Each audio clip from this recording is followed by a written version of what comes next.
Hi, everybody, and welcome back to episode 10 of Drop the Clutch. We can't believe we've made it this far. To be fair, we thought we'd crap out after the first one, so this is a big achievement. Tonight, I'm joined by Nick and Mitchell. Guys, if you want to introduce yourselves to our audience, feel free. Well, I'm Nick. I'm Ruth's co-host on the show, and you should all know me by now. And I'm Mitchell Davey, former Speedway rider. Haven't officially announced retirement, so still a chance in the future. But a lot of people say I'm, just a former rider now. You'll see me around the tracks from time to time, doing some mechanical work and that for other riders. But yeah, for the best part, involved in the sport still. I hear the Colts are looking for a final rider, by the way. I think my averages might be a little bit too high for them, unfortunately. That would have been good, though. Worth a shot, eh? Yeah, that's what I would love to ride that place on the daily. That's for certain. Who wouldn't? It's the best track in the UK for a reason. That's it. It's a really nice track to ride. It's enjoyable. You can ride any line you want on the track, and as long as your bike's set up right, you can go as fast as you want. Well, allegedly, you can ride the air fences as well. Yeah, I'm not brave enough to try that. Say if you're Dan Bewley or Robert Lambert, you can get right up on the fences. Yeah, that's it. I remember watching the Speedway Nations and that there, even British finals, like you see the boys absolutely going for it. It's class to watch. Oh, it really is. That's what it's. Yeah, there's no room for error up that high. No, definitely not. Definitely not. Right, okay. We'll jump into some questions for you. Yeah, fire away. First one is how did you get into Speedway originally? Originally, I got into racing dirt track in Australia and motocross. My dad used to race Speedway, so I always knew about it. I originally tried it on a junior Speedway bike when I was 9 years old. Came last and absolutely hated it. Then when it didn't go back to it, raced flat track and motocross. And then someone told me I got really good at flat track, so someone told me to try a Speedway bike again when I was 14. Tried it, loved it, won my first race. And yeah, didn't look back from there until I made it late to come and race in the UK. And yeah, never looked back. Whereabouts in Australia did you grow up or ride? Grew up. I was born in Ayr in Queensland, which is just a small town. But it's got two speedway tracks there, which was pretty cool. But when I was quite young, we moved to Townsville, a bigger city. My sister-in-law's just moved there. Oh, really? Yeah, I kid you not. There you go. Yeah, so that's what. Grew up in Townsville. Our local track was 30-minute drive out of town, so it was quite handy to have. Racing bikes most weekends. Is that near Mildura? No. That's what we're at North Queensland. We're right up the top. Oh, right. Yeah, so that's what. Up in the nice tropical bit. Yeah. Nice. When you rode, were there any tracks you enjoyed riding most? Oh, there's a lot of tracks I loved riding. As we just spoke about previously, Bellevue, is absolutely magical to ride. Somerset was always a place that I loved riding. Redcar, also very, very enjoyable track to ride. And then, the final year that I rode was at two tracks that I absolutely loved, being Swindon and Birmingham.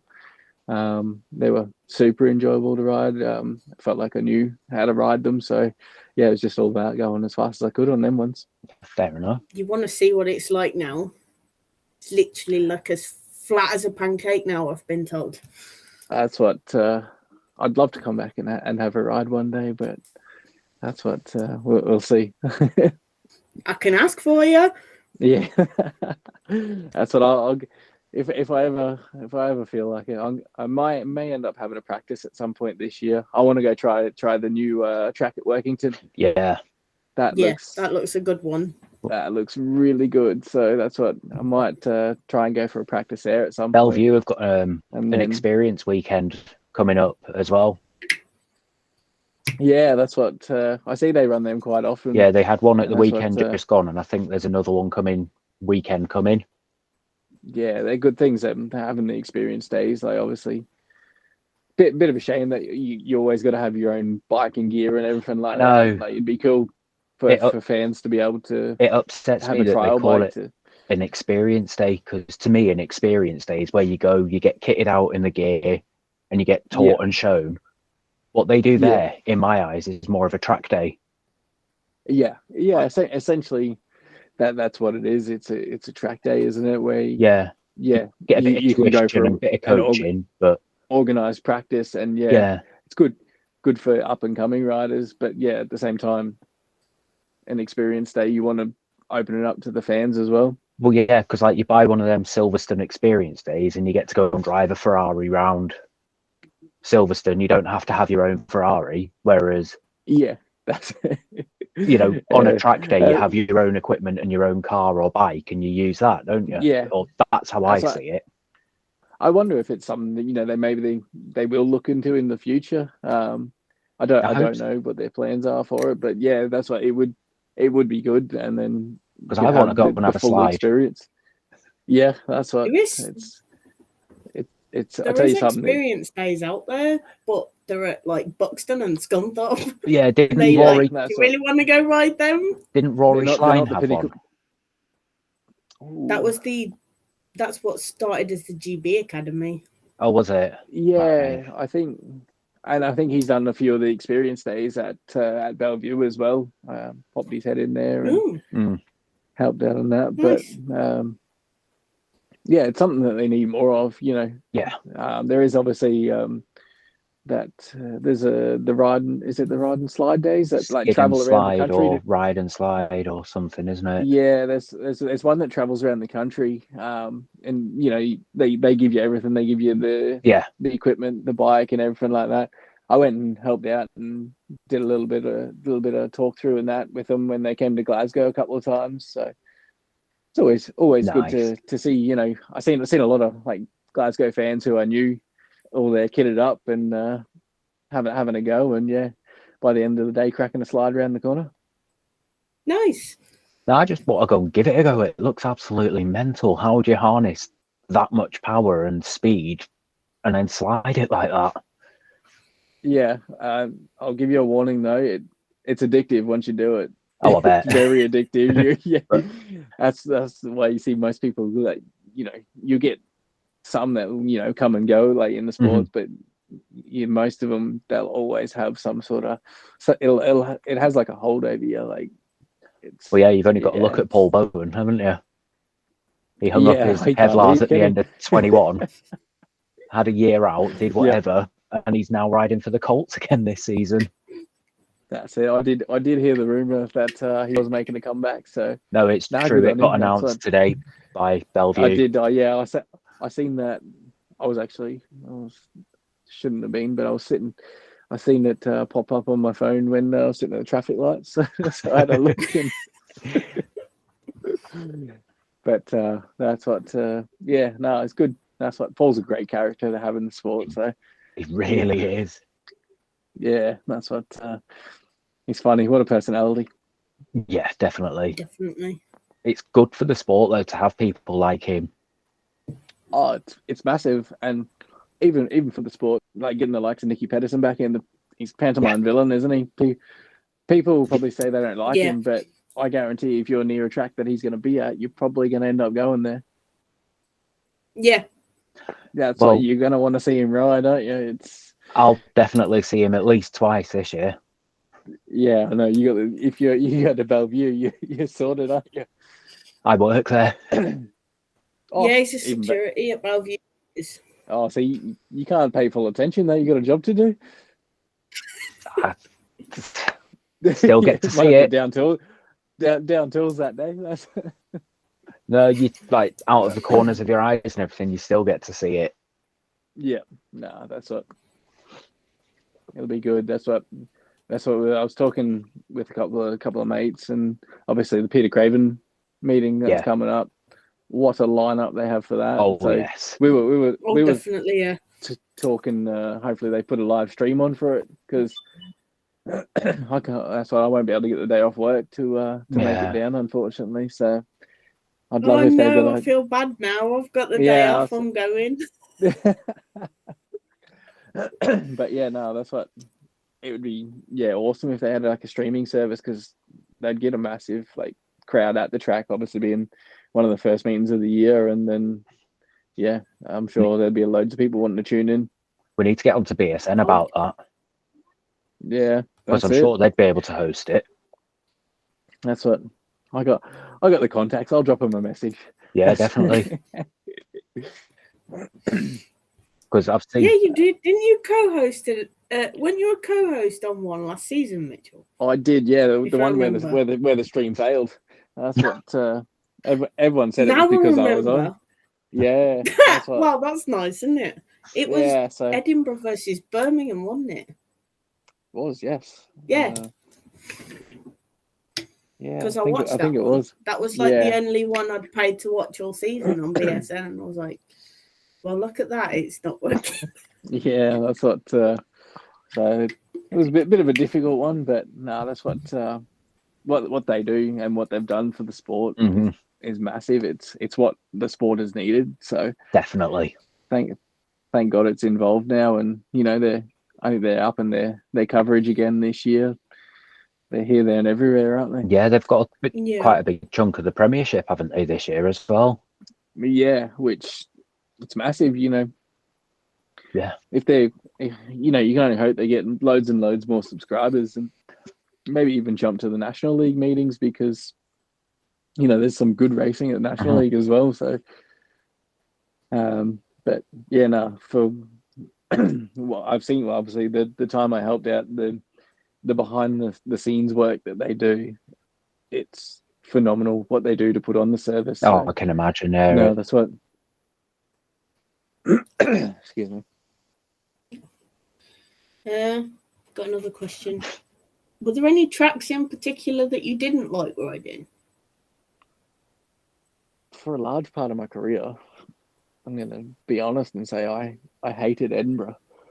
And then it wasn't until I took sort of half a year out one year, sort of reset, and then had a different approach to it, and then absolutely loved it. It's one of those tracks where you need to sort of alter your technique and your riding style to get the most out of it. So if you can take that step back and learn, then it becomes a really enjoyable place to ride.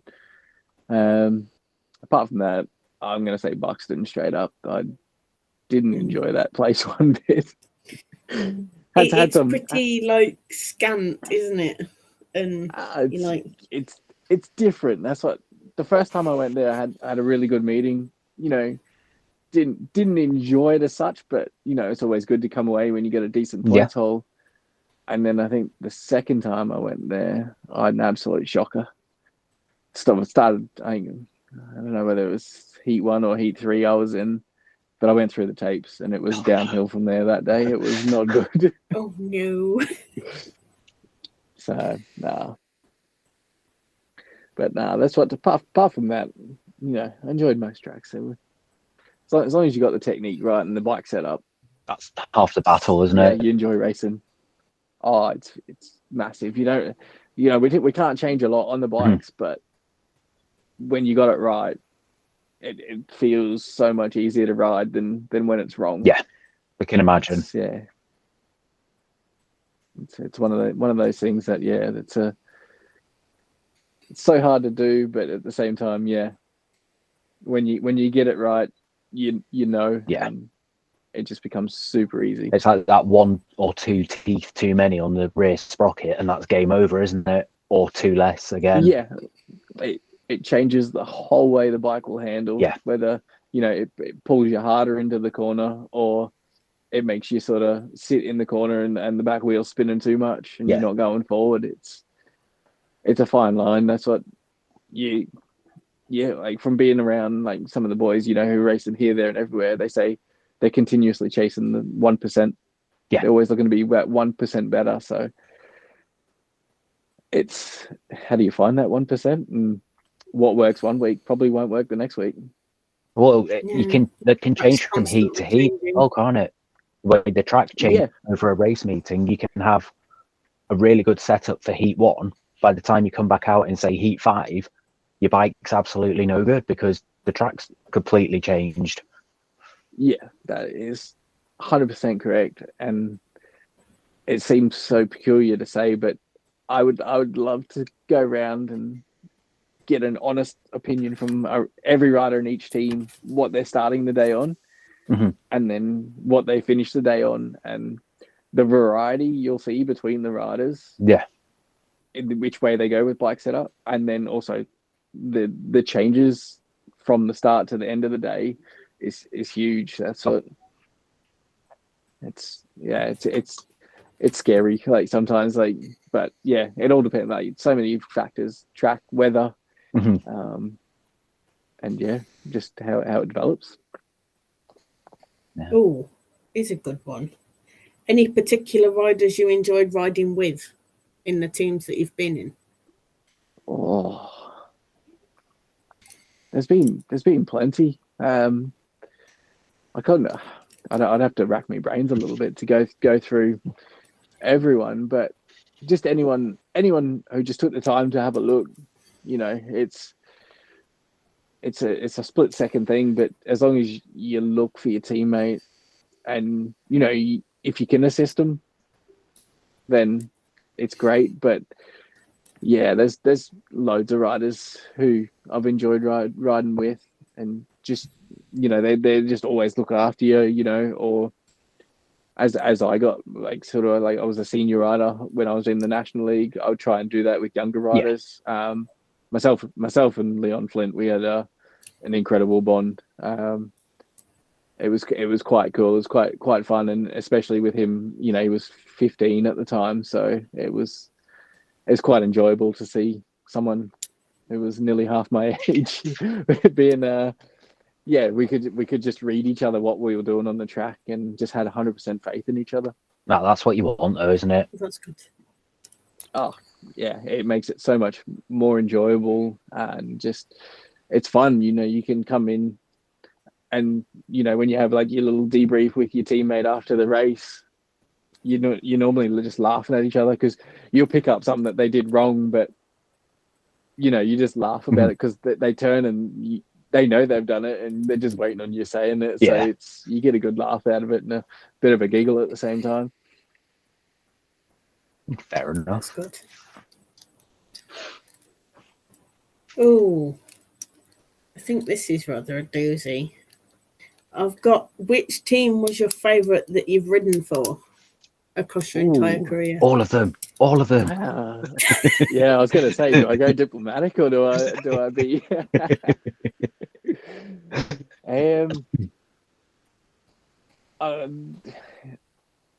For me, again, 2018 was good. The team spirit we had at Birmingham before it all fell apart was incredible. Swindon again was also incredible for just the professionalism and just I was riding with the likes of Jason Doyle. I was a reserve in the team. He was number one, and you could go and ask him anything and he would help you out. Same with like Troy Batchelor was in the team, and to be able to do that and them offer to help you out and things like that was also great. But 2017 I also had a brilliant time at Stoke. That was something else. It was Stoke was such a close-knit sort of family club. It was really special. And Edinburgh as well. Edinburgh is very family fan orientated, so it's sort of once you're in that inner circle, you really get to experience it and really get to enjoy it. Like obviously you never want to be there if you have a bad night or if the team loses, but you'll get those clubs where they'll still pat you on the back. They'll want to pick you up more than knock you down, which is huge. That's always a good thing. Definitely. That's what it's all about the support, and makes the riding easier then when you got the fan support and everything like that. Well, that's the end of my questions. Nick, have you got any more? No, because you just covered. I was going to ask which teams have you ridden for, but you just mentioned a few there. Yeah, I was going to say I got a fair record. I got started Glasgow, rode for Berwick. I did a 28-day contract at Redcar, Edinburgh, Coventry, Stoke, Birmingham, Swindon. So is it all around the National League and the Championship that you've ridden? Yeah, that's what majority of my career was spent in Championship, and then I got a British visa, like for permanent citizenship and a passport in. It was around June 2016. So Martin Nucky, who rode for Coventry, got injured, so I got called in there just to finish the season off. And that was my comeback after 23 months off, right? With a broken femur. So it was good, and it was super enjoyable being able to ride Coventry. For the rich history that it has. I really hope they can reopen it, but it was super special. And I was in one of the last ever team matches around there. Wow.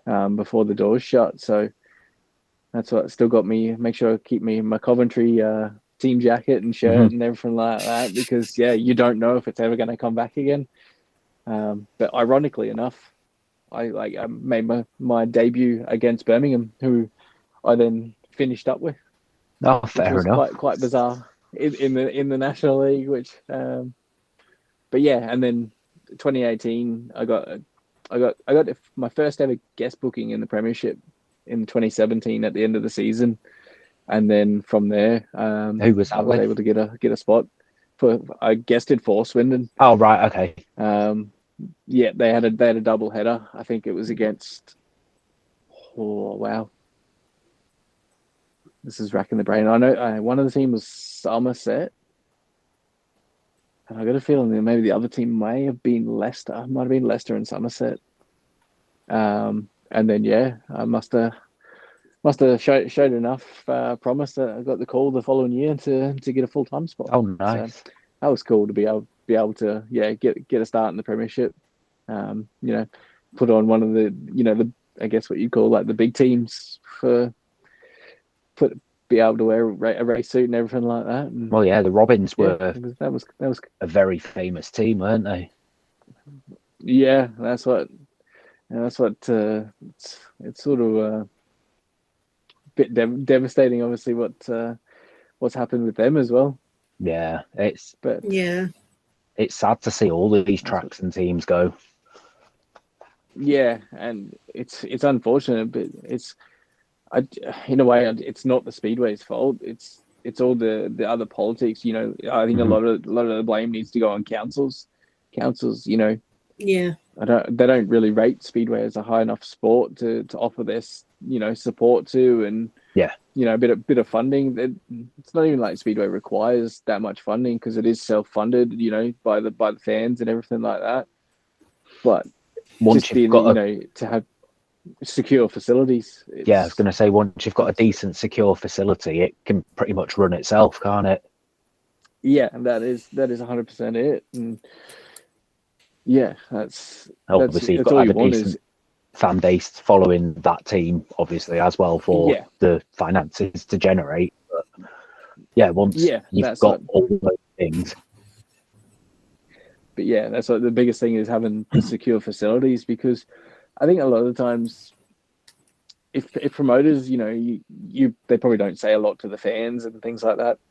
Excuse me, but if they know the facilities aren't that secure, and it might be their last season, they're not going to invest hugely in the team to make it super competitive, because they're not going to want to pay out, the wages, I guess, of a winning team. Well, yeah. But at the same token, you want your fans to have a winning team, or at least, close matches, good racing, and things like that. So that's what, you just wish everyone's facilities were secure and you knew it couldn't get taken away. And, I think Speedway would be for the better, if they were holding down long leases at places.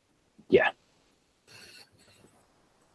Well, if they owned like tracks as well, if they're like part-owned tracks, they'd probably have like more of a say in like if it stopped. But again, that's a money thing, isn't it? It all comes down to money, and I don't know many promoters who would have the money to buy a facility. I can only think of a couple off the top of my head, but a lot of that money comes from other businesses that they have. So, they don't want to really take all the money out of one business to buy another one. Yeah. When it's a weird one. It's a catch-45, really. Yeah, that's it. But, I get that. Yeah. So, who have you worked on the mechanicking side for? You said you've. Yeah, I've done a fair bit mechanicking. I first started when I broke my femur. I was in the same team as Klaus Vissing, and then in 2014, obviously, I was still struggling with my injury, and needed a couple more rounds of surgery. So Klaus actually messaged me and asked if I'd be interested in helping him full time for the year. So did my first ever full time sort of mechanic gig with Klaus, and had a great time. Learned so much like from each other and things like that, and really enjoyable. I think he had one of his best British seasons to date. And then since then, been sort of on and off involved with Craig Cook. I did a full. I did sort of the back end of 2018 once I was recovered from my injury. Helping Craig, and then I did full 2019 season with Craig, and then obviously COVID hit, and had to get Monday to Friday 9 to 5 jobs. So been doing that ever since, and just do the Speedway mechanics on the weekend now. Just a lot of time was for Craig at Glasgow, but then if Craig wasn't riding, just whoever really needed a hand. You get the message probably on a Thursday night and say, are you available to help on Friday night? And that's what a lot of the time you just tell the riders, I'll meet you at the track, and and off you go. So that's what helped a fair few doing that. It's always the one-off guest bookings are always harder, because each rider has a different way of having things done. Yeah, of course. It's very particular, isn't it? Even though, like you said, there's not a great deal that can be done. It's very particular the way it is done. That's what some riders, they don't even, like, as a mechanic, I always like to check the fuel taps are on, because we've all been at a race meeting when someone hasn't turned the fuel taps on, and it always ends up in a cranky rider. So I always have a habit of checking them, whereas you'll get some riders who don't like you touching them, because they, it's something that they like to do and then they're in control of. So and they have their little rituals and tweaks, don't they? Like, you've got to touch this bit and that bit and this and that, and it's funny when you watch Speedway. I notice it more so in TV than in person. Like, if I'm in person, I can pick up things that average people probably won't. The average Speedway fan, but you pick up on little things that riders do, and and you have a little chuckle about it. And, yeah, I can imagine. You know, there was probably things I did that I didn't even know, but it just became like sort of second nature to what you do to get yourself settled and get yourself ready to race, I guess. Yeah. But Definitely. yeah. I was going to say, is out of questions, or have I spoke to him? No, I think No. we're good. I'm just trying to have a think, see if there's anything else. Yeah, that's what. Because no, I think I'm. Let's get some predictions for how the leagues will go this year. Wow, hang on, I'm gonna get team sheets up, because then I can have a look. That'll help me out. I will say the Birmingham team's got me a bit stumped this year, making me think which way have they gone, because like they've got an out and out number one, but the rest of the team is like a bit weaker in comparison. You think, is that going to be a team that wins meetings? Yeah, that's what maybe. They have Birmingham have a couple of like sort of elder riders, you know, with James Wright and Ty Proctor. You know, I guess even to an extent, Sedgy, you know, they've been around for many years, and Nick as well. So, you know, they have a lot of experience between them, which should be able to help the younger boys. And Sedgy's come off a good winter as well, hasn't he? Done really well down in Australia. He's come off a good season and then backed it up with a good summer series, or summer series in Aussie, but winter series if you're talking here. Yeah. But yeah, that's what. Yeah, no, he's had a really good run. So, you know, I think you got Alfie obviously coming back from injuries. Stefan Nielsen coming back from injury as well. Yeah. So, you know, there's ifs and buts, but you know, I'm sure they wouldn't have signed up if they're not 100% ready. No, of course. Yeah. This is true. It's like Nicky Pedersen, isn't it? He wouldn't have signed for Peterborough, is it? Peterborough, yeah. If he wasn't ready after his surgeries and everything. Yeah, that's what. I do like the look of Oxford as well. Definitely, they've somehow managed to spread the points across the whole team. Yeah, Pool's also one you can never look past. Yeah, they're always there or thereabouts. Yeah. I don't mind Redcar as well, but they've always got the struggle. Since they've signed Connor Bailey, they look a bit stronger. Yeah, that's what. There's a good spread there, you know, of experienced riders. You know, they got a big top three, and then some really good up and coming riders. So there's a very good balance there. But the problem you got at Redcar is it's such a good racetrack that a lot of riders can come and race well around Redcar. So that always makes their job a little bit more difficult. Is it like Bellevue with very little home advantage? Yeah, very similar. That's what. It's obviously not as fast like Bellevue. If you got quick engines, you're probably gonna be fine around Bellevue. Yeah. Redcar is very similar. Like rides a smaller scale, I guess, of Bellevue. Yeah. A really fun track to ride, but yeah, that's what. They've got a good team, and you know they have a bit of less of a home track advantage. Yeah. Edinburgh again are a team. You know they got the home track advantage, and if they can hit the ground running, you know they've got a lot of boys. You know coming back second season or third season, so they know most of the tracks now. So you know I guess a lot comes down to who can hit the ground running and who can keep progressing. Yeah. You know, you'll get riders who will struggle, and you'll get runs who will keep pushing forward. I think Paco will do well at Edinburgh this year.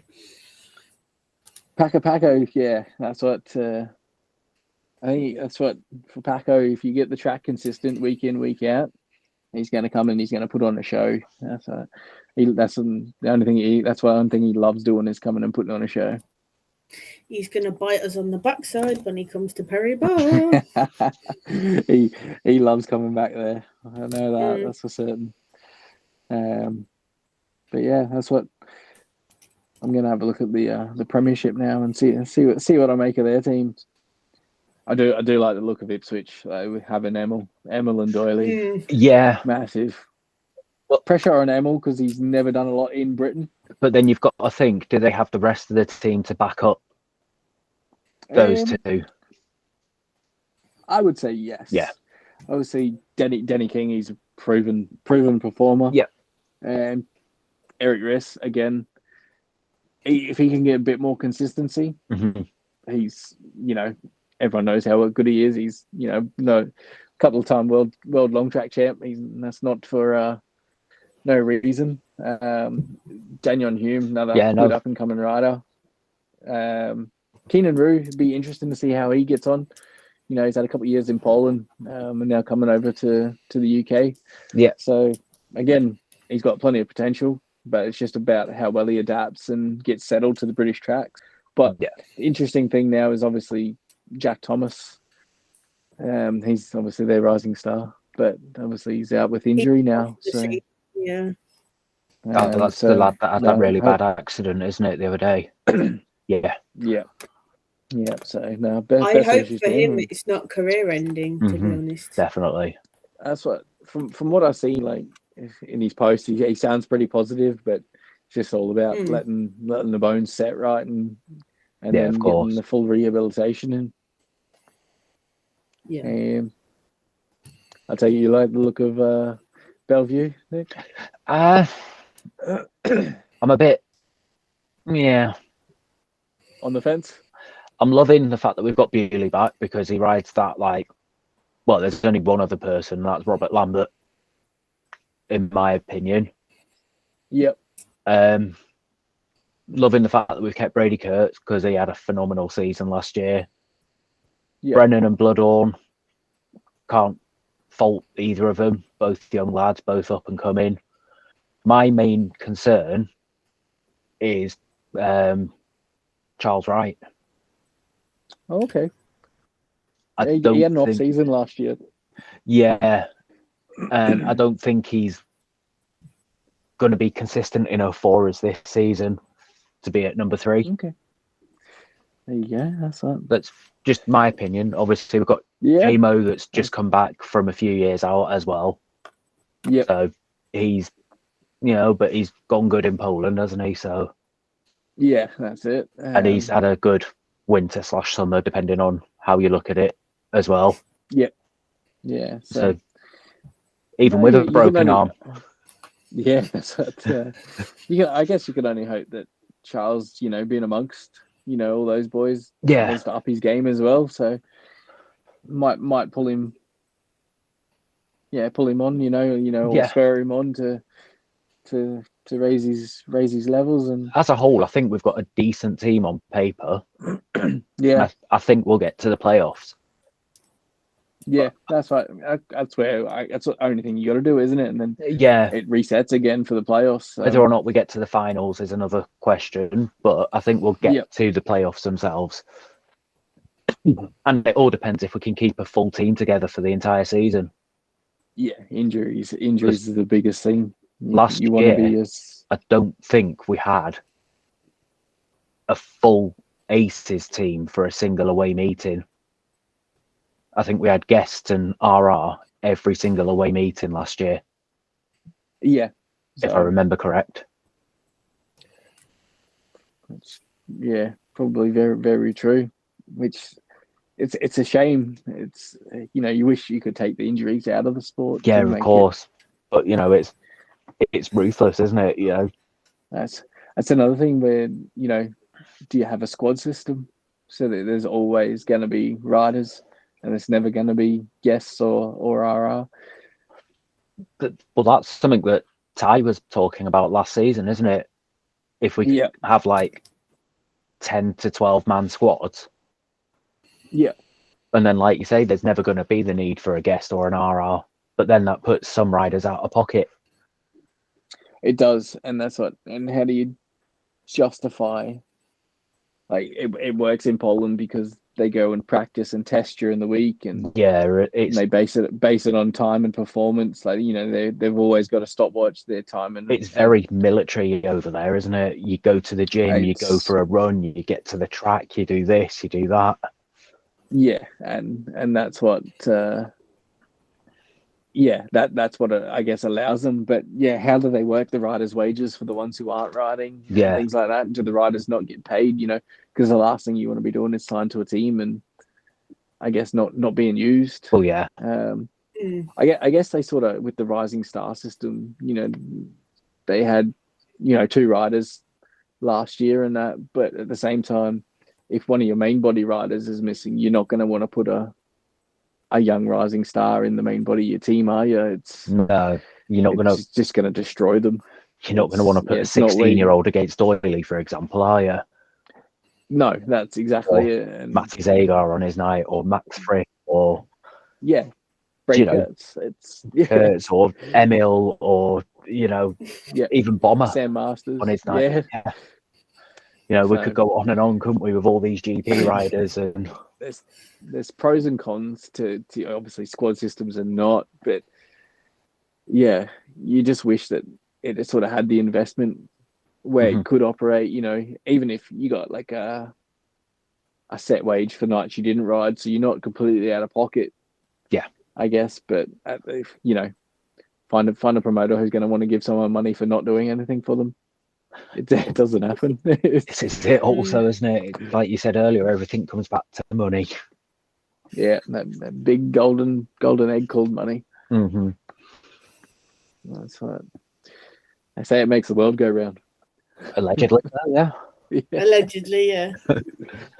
No, I'm quite liking the look of Leicester this year myself. I actually just spotted that when I was just flicking through. I was like, they've secretly built a really good team. Like, there's not been, well, not that I've seen a lot of hype around them, but a lot of good, solid riders like throughout the team, and they're going to be probably pretty dominant around Leicester. Yeah, they seem to have spread the points really well throughout that whole team, don't they? Yeah, I started obviously riding under Stuart Dixon as well, the team manager of Leicester. Like, he was at Glasgow when I started, and he is phenomenal as a team manager. Right. He can read a rider well. He knows what to say, when to say it. And sort of how to get the best out of your rider. So he's been in the game a long time, so he knows what he's doing. So there's every chance he'll be able to get the best out of all of them, and especially when it comes to the business end of the season. Yeah. Definitely. And there's quite a few experienced heads in that team as well, isn't there, the Leicester? There's a lot of experience in that team. Even if they're boys who have never been, absolute superstars, they're still boys who have been around a long time. Mm-hmm. So they know how it works. They know the ins and outs of it all, and they can share a lot of information between each other to get the best out of everyone. Yeah, so are we thinking that 2023 could potentially be the best season in recent years? With on paper, it looks it 100% looks it. Yeah, especially for top league. I know obviously all the big names who have come back in are a lot older than what they once were, but to have them all back, it's just having them names, though, isn't it? The poster of Nicky Pedersen outside the stadium or Emil Sayvutinov outside the stadium. It's what you want. Yeah, and if you've been around Speedway for the last 10 years, you probably doesn't even need to be 10 years. If you've watched it for the last 2-3 years, those names, whether you've seen them live and ride in person or not, the names. Oh yeah, because they were in the GPs, weren't they, and everything? So yeah, that's it. And they were at the top for a long time. Even Cash was coming back to Kings Lynn. Yeah, there's another one there. Former world number 2. Flies under the radar a bit, but yeah, absolutely. A lot hinges on him in that Kings Lynn team, I think. How he comes back. But the one thing Kasperzak has is he's a really good gator. So yeah, I don't think a lot of the time he'll hit the front at Kings Lynn, and a lot of the time he won't get past. He's too experienced. Right. Away from home, the likes of tracks like Bellevue, he may get picked out, until he gets the bike set up right. Got the added advantage of he's in the Peter Craven, so he's got that extra meeting before the league starts. It's the same with Sheffield, isn't it, though? Because that's a big, wide open track as well. So once you get going on that, very, very fast. That's what the way Tobias Muslak rides that place is crazy. That's what Toby's a good friend of mine. So that's cool. I enjoy catching up with him, but he's riding the Craven as well, isn't he? He is, yes, and that's what him and Adam Mellis. So that's what I got along with them really well when I was at Swindon. So always a good time when I catch up with them. And but yeah, that's what I'm obviously at Sheffield, so they love it, nice and fast, wide open, hanging off the bike and kissing the fence panels, I guess. Yep. But no, it's good. It's good. It's good for the sport. There'll be a lot of clashes that people are looking forward to. Yeah, definitely. That's what. I think another talking point. Did you ever hear about Ty Wolfenden and Leon Madsen? Having a proposed boxing match. Yes. I saw the post on Facebook this morning, and I was going, okay then. Yeah. Sort of like, what's going on there? I heard a thingy. I don't know if you heard it, the Gypsy Tales podcast that Ty did. Yeah, that's what. Yeah, I listened to that. I heard it. Yeah, but Ty did say roughly this time last year in his Discord that he was training for a boxing match against another rider, but he wouldn't tell us who it was. Okay, and then obviously now when that Gypsy Tales podcast came out, it all came out then with the name and everything. Leon Madsen and why it's never happened. That's why it would be good to see. It would add a different dynamic to Speedway. It would, yeah. And that's what Polish team said no. I'm just gonna go listen to that podcast now when we finish here because I haven't listened. It's 3 hours long, Ruth. Yeah, I was gonna say. Good grief. I went for a drive down south, and that's when I got to listen to it. I just chucked it on, and I listened to it in about 10 pieces whilst doing school runs and stuff. But no, I know the fella who runs that Gypsy Tale podcast. Okay, cool. He lived 4 hours north of where I grew up in Aussie, so that's what always seen him at motocross and things like that. Yeah, he came across as a very big motocross fan and whatever in the podcast. Very big into motocross. So that's what. I followed a lot of his stuff. I follow a lot of the motocross and supercross in America. Mm-hmm. That's probably my other sport that I follow, and then I follow MotoGP a bit too. Yeah, same. Because I grew up. Knowing Jack Miller really well, who races that. Wow. So, yeah, so that's what the Thriller, as they call him. I've never seen a kid grow up racing motocross, break so many bones, and for him to make it as far as he has, it's absolutely incredible. And at the pinnacle of road racing. Yeah, so there is no higher level than MotoGP, is there? No, that's what it's cool to see, what he's done for himself. I'd love to go to a race, but it's always clashed with Speedway. So maybe this year I might be able to book a trip and try and squeeze in a MotoGP event somewhere. Have a word with Miller. Sounds like me. He'll get you pit passes. Yeah, so I'll pull the. It sounds remember like when we used to the race? end of the hockey season and the beginning of the Speedway season. That's it. That's what. And vice versa. see up here with the Glasgow Tigers and the Glasgow Clan, you see so many Speedway fans go to ice hockey during the winter, and then obviously back to Speedway at the summertime, and it's quite weird because the sports are so different in a way, but they are. Because well, for starters, one's outdoors, one's indoors, but that's what it's absolutely incredible and cool to see that how like the changeover happens, and that's why I always laugh. Like when the seasons used to start, like early March, you'd get clashes in the hockey fixtures in the Speedway, and I think a lot would depend on how your team's doing, which sport you would choose. Yeah. So, do you go watch Manchester the Storm? month where I like to call, just take all my money. Yeah, that's. I was going to say it never ends if you follow Speedway and ice hockey because it's year round, isn't it? Where they take your money. Yeah. Because you got that period in like March and April where the hockey season's starting to wrap up, and you got the playoff for the hockey in like April. It finishes mid-April, but then you get to August, and you get to like the end of August, and the hockey season's starting up as the Speedway season's winding down. You're like, I'm never gonna have any money here. It's just ridiculous. Like me with football. Hey. Oh, okay. Which football team? I'm a Chelsea fan. Chelsea fan. There you go. Yeah.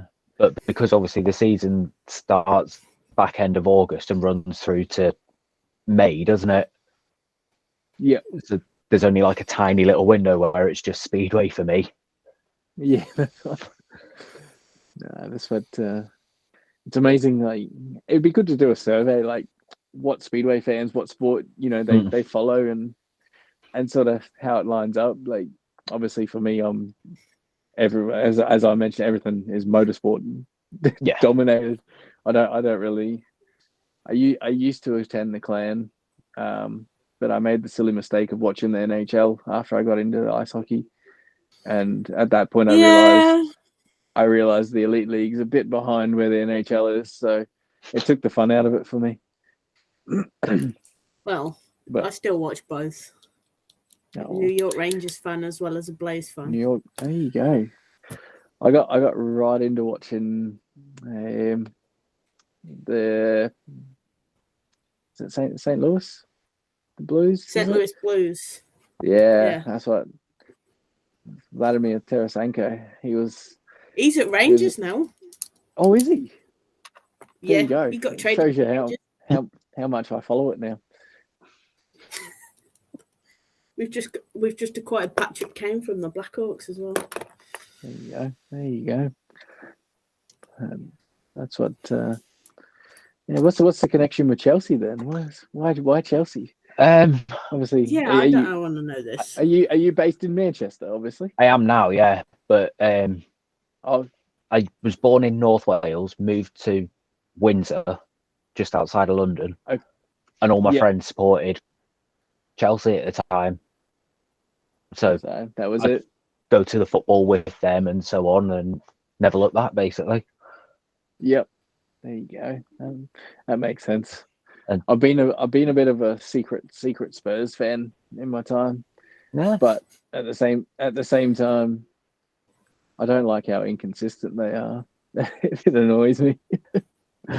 But I guess that's the joy of being a fan, isn't it? You got to be prepared for the inconsistency. Well, if everything went your way, Chelsea sat 10th in the league at the moment, which shocks me. Going into the quarterfinals of the Champions League. Yeah, that's exactly. It's a weird one, but this is where I leave the conversation because I stopped watching football years ago. I gotta say, I've only just gotten into it of recent years. I think it was probably more through the COVID time. It was something that was on TV all the time. Yeah, so they put it on terrestrial a lot, didn't they? Just to get views and because there was no fans and everything like that. So or it'd be free on Sky Sports for the duration of the match and whatever.